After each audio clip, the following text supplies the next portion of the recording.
흑자병법은 임상유전학 전문의로서 35년간 희귀난치성 질환을 진료한 경험을 담은 종합의학 지식 콘텐츠입니다. 오늘은 5살 어린이의 발달에 대해서 말씀드리겠습니다.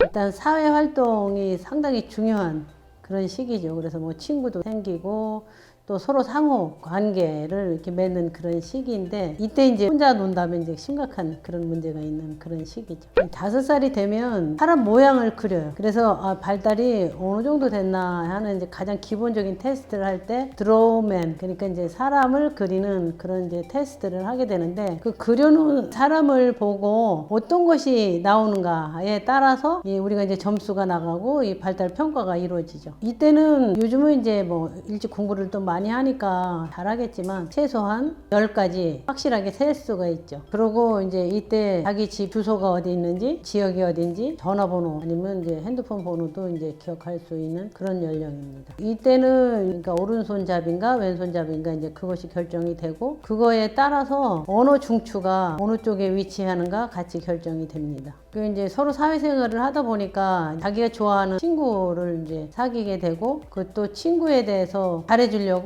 노력하는 이제 그런 시기예요. 그래서 자기가 진짜 이제 좋아하는 사람과 별로 좋아하지 않는 사람의 구분이 확실하게 있는 그런 연령이에요. 그리고 이제 자기 친구가 특별한 장난감이 있다 그러면 자기도 갖고 싶고, 친구가 잘하는 거를 자기도 서로 경쟁적으로 잘하고 싶어 하는 이제 그런 연령이고, 되게 이때는 이제 한참 어린이집 다니잖아요. 근데 가장 위대해 보이는 사람들이 어린이집 선생님이에요. 그래서 아이들이 난 어린이집 선생님과 결혼한다고 그런 말까지 쉽게 할 수 있는 그런 연령이에요. 이때는 이제 자기들의 그 의사 표현도 좀 다르거든요. 뭐 배가 고프다, 춥다, 좋다, 맛있다, 뭐 이런 어떤 여러 가지 다양한 자기 의사를 표현할 수 있는 그런 연령이에요. 사회생활 원활하지 않거나 아니면은 자기 그 느낌, 내가 좋다 싫다를 확실하게 분명하게 밝히지 않는 이런 경우에 다른 발달에 대해서도 한번 확인을 해야 되고, 가장 중요한 것은 사람과 사람 아니면은 자기 친구들과 전혀 눈을 맞추지 않고 조금 이제 애기들이 배 성향이 올 수 있는 그런 연령으로 우리가 생각을 하죠. 특히 이제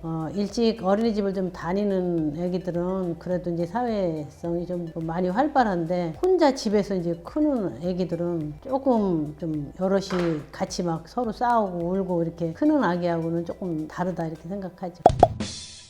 이 연령에 아이가 하는 그 행동이 너무 극단적인 거. 예를 들어서 이제 아기가 손님이 오셨어요. 근데 그 손님에게 신발을 갖다가 화장실에 갖다가 다 놓는다든지, 아니면은 전혀 우리가 보통 사람들은 생각을 안 하잖아요. 병아리를 갖다가 그 밥솥에다가 쫀다든지, 뭐 이런 우리가 작은 아이들이 상상할 수 없는 이상한 그런 행동을 하는 거, 또 너무 과격한 행동, 이런 거는 조금 조정해야 되지 않을까 이렇게 생각이 들어요. 이제 이때 또 집중력 문제가 이제 대두되거든요. 잠시를 가만히 있지를 못하거나, 아니면은 막 주위가 너무 산만하고 또 행동이 굉장히 과다하고 계속 연속적으로 이렇게 움직여야 되는 이제 이런 아이들이 있다면 주의력이 어떤가 다시 한번 꼼꼼하게 이제 보는데, 이때 이제 코너 테일이라고 학교 선생님, 그리고 부모님, 그리고 이제 검사하는 선생님, 이렇게 3군데서 그거를 합산을 해서 서로 이제 평균을 내면 아이가 우리가 보통 아이들보다는 좀 다르구나, 다르지 않구나, 뭐 이런 이제 평가를 내리는 그런 거가 이제 코너 스케일이라고 그래요. 만일 이제 애가 너무 산만한 것 같다 그러면은 부모님들은 듣기 싫어하거든요. 자기 애가 조금 뭐 자폐 성향이 있다 그러면 굉장히 자극을 받아요. 엄마도 또 막 쇼크 먹고. 그래서 이제 이런 평가를 받을 때는 되게 좀 객관성 있게 하기 위해서 전혀 다른 사람의 그 평가를 서로 받아보는 거예요. 5살이 됐는데 자기가 여잔지 남잔지 잘 모르고 자기 이름을 확실하게 말을 하지 못한다 하면 너무 자극 없이 컸든가 머리 발달이 조금 문제가 있지 않나 이런 걱정을 해야 됩니다.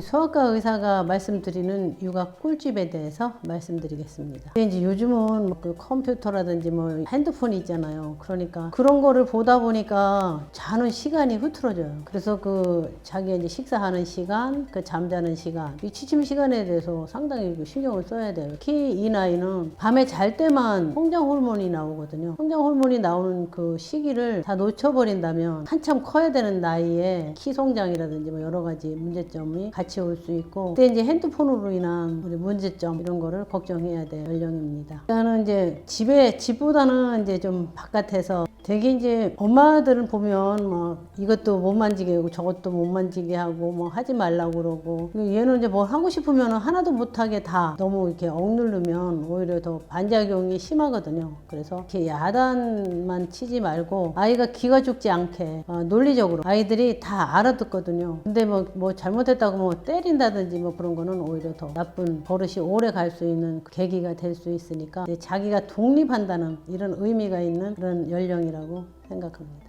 발달에 이상이 있다든지 아니면 사회성에 이상이 있다든지 사람과 사람 사이에 그 관계에 문제가 있다든지 이런 거를 발견할 수 있는 가장 중요한 시기고, 또 이때 또 발견하지 않으면 좀 치료에도 영향을 줄 수 있는 아주 중요한 그런 시기라고 봅니다. 따라가지 못한다면 빨리 소아과 선생님과 상담이 필요할 것으로 생각합니다.